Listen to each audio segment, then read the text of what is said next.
Anime finished this year number 26, Free Dive to the Future, 5 out of 10.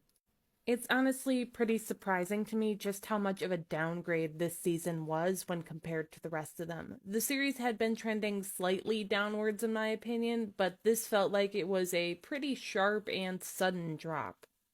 I think a lot of that just comes down to the way that the characters are so spread out now. While it's cool to see the older cast heading off into college and their adult lives beyond high school, the way that it's also spread the core five characters into three different locations, with them rarely crossing paths, means that the story ends up feeling unfocused.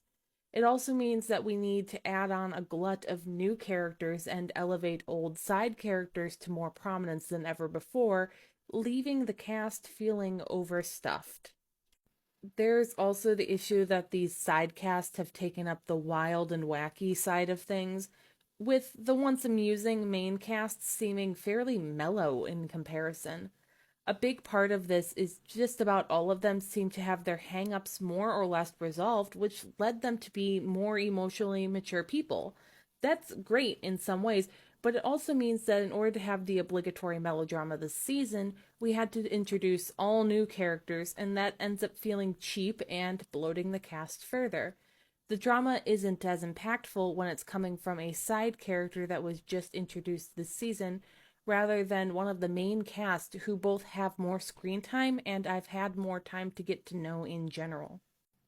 Don't get me wrong, there are parts I still enjoyed. Some of the character interaction stuff is still great, and the animation is just as gorgeous as it's always been.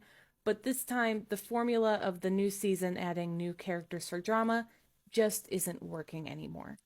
It would be one thing to just add a new antagonist or something, but the series seems a little afraid to add anyone who doesn't already have some kind of a connection to an already existing character, which ends up feeling overly convenient.